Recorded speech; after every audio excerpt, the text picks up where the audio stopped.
आप देख रहे हैं नया सवेरा न्यूज चैनल।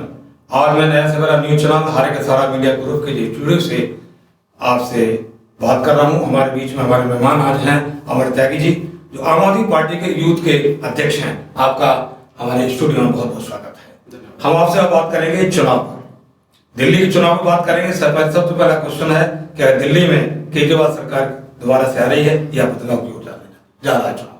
नहीं, केजरीवाल जी दोबारा हम दिल्ली में सरकार बना रहे हैं और जिस हिसाब से आम आदमी पार्टी ने, केजरीवाल जी ने दिल्ली की जनता के लिए काम किया है, दिल्ली की जनता उन्हें पूर्ण बहुमत से दोबारा सीएम बनाएगी। हमारा एक अब हम आते हैं दिल्ली से निकल के आते हैं बुराड़ी विधानसभा। बुराड़ी विधानसभा में हम ये जानना चाहते हैं, हमारे संजीव झा जो वर्तमान विधायक हैं, वो 11 साल से यहाँ विधायक हैं। क्या 11 साल का जो उनका कार्यकाल रहा है, उस कार्यकाल में जो उन्होंने विकास कार्य किए हैं, उसके आधार पर क्या आपको लगता है कि 11 साल के बाद में चौथी बार संजीव झा अपने विकास कार्यों को दोहराते हुए आने का चांस उनको लग रहा है आपको? देखिए, जिस हिसाब से हमारे विधायक संजीव झा जी ने बुराड़ी की जनता के लिए काम करे हैं, चाहे वो बिजली हो, पानी हो, सीवर हो या कोई भी अन्य काम है, पेंशन के लिए, सबके लिए हमारे विधायक संजीव झा जी ने बहुत काम करे हैं। आज तक और भी विधायक यहाँ पर आए हैं, मगर उन्होंने इतना काम बुराड़ी की जनता के लिए नहीं किया है जितना हमारे विधायक संजीव झा जी ने कर दिया है। तो बुराड़ी की जनता एक बार फिर उन्हें चौथी बार पूर्ण बहुमत से भारी से भारी मतों से विजय बनाएगी। क्या वाकई में विकास कार्य जो संजीव झा ने किए हैं उससे बुराड़ी की जनता को लगता पूरी तरह संतुष्ट है? क्योंकि जहाँ विकास कार्य की है, जो विकास कार्य जब किए जाते हैं तो लोगों को परेशानियों का सामना भी करना पड़ता है। उन सबको देखते हुए क्या लग रहा है कि यहाँ की जनता संतुष्ट है विधायक के जो विकास कार्य उससे? देखिए, मैं बिल्कुल मानता हूँ कि बुराड़ी का विधानसभा क्षेत्र बहुत बड़ा क्षेत्र है और सभी को तो आप खुश नहीं कर सकते, मगर विधायक जी ने बहुत सारी कॉलोनियों में बहुत बढ़िया काम करके दिखाया है, क्योंकि वो शुरू से जनता के बीच में रहे हैं और जनता के लिए उन्होंने काम किया है। तो वो हमेशा ऐसे कार्य करते हैं, जैसे आप मान लीजिए बुराड़ी का जो पुस्ता था, पिछले साल उन्होंने बुराड़ी में बाढ़ आई, सभी को पता है। तो उन्होंने ही वो पुस्ते को ऊंचा करा और उसको चौड़ा करा। अगर वो उसको ऊंचा और चौड़ा ना करते तो आज मैं कह रहा हूँ बुराड़ी आज मॉल टाउन में डूबा मिलता। अगर यही उनकी नीति है, वो समझ के काम करते हैं। उन्होंने जो बुराड़ी का पुस्ता चौड़ा किया है, दिल्ली की बुराड़ी की जनता को उन्हें बहुत ही इसका सुविधा मिली है। आप तो यूथ अध्यक्ष, तो बताना चाहेंगे हमारे दर्शकों के लिए क्या क्या ऐसे कार्य किए हैं कि चौथी बार में भी जनता है यहाँ उनको विधायक चुन के ले जाए बुराड़ी विधानसभा में? देखिए, मैं आपको पहले बता चुका हूँ कि बुराड़ी में विधायक जी ने बहुत काम करे, यूथ के लिए भी उन्होंने बहुत काम करे हैं। और हमारे केजरीवाल जी ने जैसे 2100 रुपये महीना महिलाओं के लिए दिए हैं और 60 साल की उम्र की महिलाओं के लिए, बुजुर्गों के लिए, उनको इलाज मुफ्त के लिए उन्होंने वो दिल्ली सरकार की तरफ से उनको सुविधा मिलेगी। तो ये सारी सुविधा सारे दिल्ली सरकार की तरफ से, केजरीवाल जी की तरफ से दिल्ली जनता को मिलने जा रही है। तो आने वाले विधानसभा चुनाव में जैसे हम जीतते हैं, ये सुविधा दिल्ली जनता को मिलेगी। इसमें हमारा ये सवाल रहेगा कि एक तरफ आपकी 2100 की सम्मानित योजना है, वहीं कांग्रेस 2500 लेके आ गई, वहीं जो है आपका देखें कि भाजपा ने भी अपनी गारंटी कार्ड निकाल दिया है। इस पर आप क्या कहेंगे? देखिए, अगर बीजेपी को अगर ये करना होता या कांग्रेस को वो करना होता तो वो पहले उन राज्य में करती जहाँ उनकी सरकार है। उनको दिख रहा है कि दिल्ली की सत्ता कैसे हासिल किया जाए। जो काम, जो नीति केजरीवाल जी ने दिल्ली की जनता को दिया है, वो आज तक कोई नहीं दे पाया। 22 राज्यों में बीजेपी की सरकार है।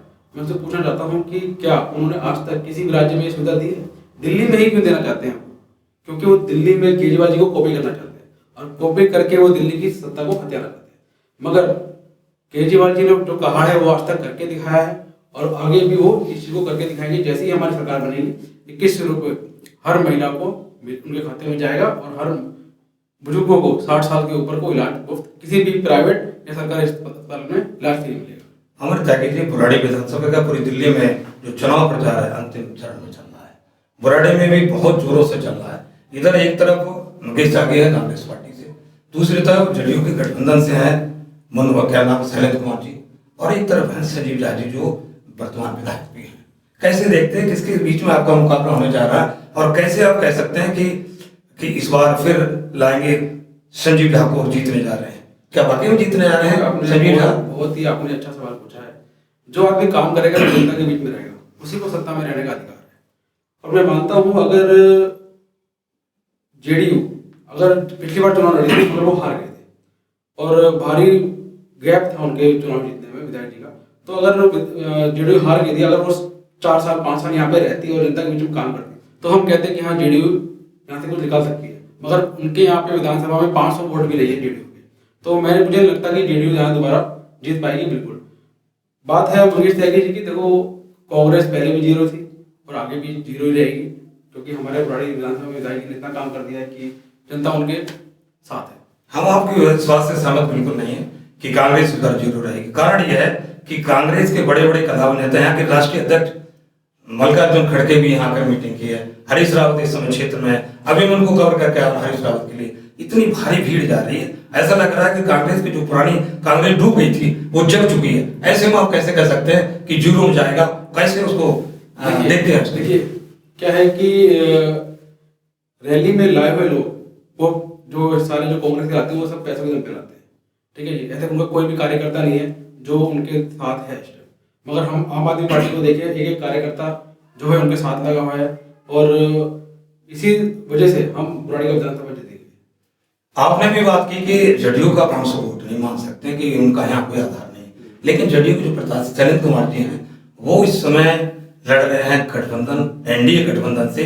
और मैं आपको एक जानकारी दे दूं ग्राउंड रिपोर्ट की, इस समय भाजपा के कार्यकर्ता, उनके आरएसएस के कार्यकर्ता, पन्ना प्रमुख 30-30 एक पन्ना प्रमुख 30-30 कार्यकर्ता रहते हैं, बड़ी मजबूती से अंदर अंदर काम कर रहे हैं। हमें ऐसा लग रहा है कि आपकी नजर वहां तक नहीं पहुंच पा रही जो एक पत्रकार की पहुंचती है। मैं आपको बताना चाहता हूं शैलेंद्र कुमार इतना कमजोर समझ कर कहीं भूल ना हो जाए, इस पर आप क्या कहेंगे? नहीं बिल्कुल नहीं, हम भूल बिल्कुल नहीं कर रहे, हम सारी चीज देख चुके हैं, मगर जनता भी सारी चीज देखती है।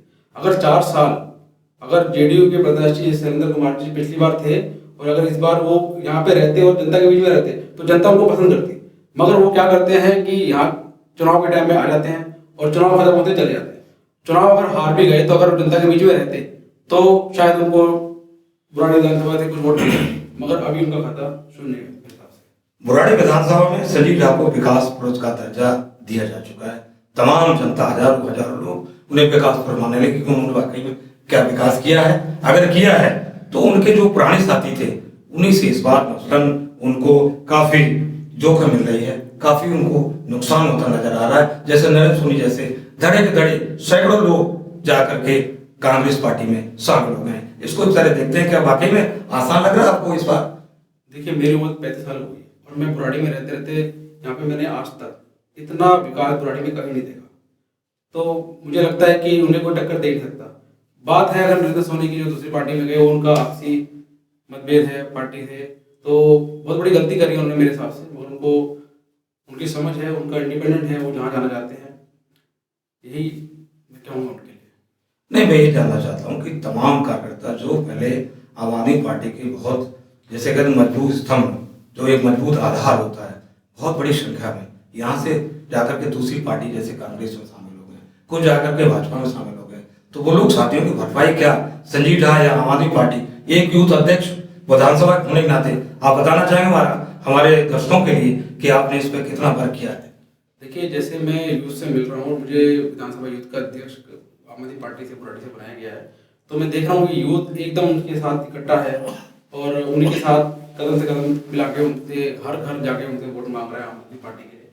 और नरेंद्र सोनी जी भी अच्छा काम करा है उन्होंने, मगर उनके कुछ मतभेद रह चुके हैं पार्टी से, तो उनकी इच्छा है कि यहाँ से लड़े या यहाँ से यहाँ रहे या ना रहे, वो उनके ऊपर है। अमर त्यागी जी हमारे स्टूडियो में क्या बताना चाहेंगे कि वाकई कितना आप कहना चाहते हैं कि संजीव झा चौथी बार जीत के आ रहे हैं, तो उनका मार्जिन क्या होगा? क्या वाकई में कुछ वोटों से जीतेंगे या अभी भी आपकी जो सीट है विधानसभा बुराड़ी की आम आदमी पार्टी के संजीव झा के लिए फंसी हुई नजर आ रही है क्या आपको? नहीं, ऐसा बिल्कुल नहीं है। हमारे विधायक संजय जी अच्छे मार्जिन जीतेंगे। पिछली बार वो 88,000 से जीते थे, अब की बार जो हमें उम्मीद है और उन्होंने काम किया है, तो आज तक बुराड़ी में कोई भी विधायक अपना रिपोर्ट कार्ड नहीं दिखाता है, मगर बुराड़ी के विधायक संजीव झा जी ने अपना रिपोर्ट कार्ड दिखाया, जनता के बीच गए हैं और सारी चीज समझाई है उन्हें। तो हिसाब से हमें लगता है कि इस बार बुराड़ी के विधायक संजीव झा 1 लाख प्लस वोट से जीत गए। बहुत बहुत धन्यवाद अमर त्यागी जी। अभी हमसे बात कर रहे थे बुराड़ी विधानसभा आम आदमी पार्टी के प्रभारी हैं अमर त्यागी जी। कर्मठ और कर्तव्यशील हैं, हर जगह जहां भी इनको जो कर्तव्य दिया जाता है, जो भी कार्य दिया जाता है, वो पूरी तरीके से निभा करके 100% उसको निभाने का काम करते हैं। बहुत बहुत धन्यवाद हमारे से बात करने के। नया द्वारा न्यूज चैनल पर आपका बहुत बहुत धन्यवाद। धन्यवाद साहब।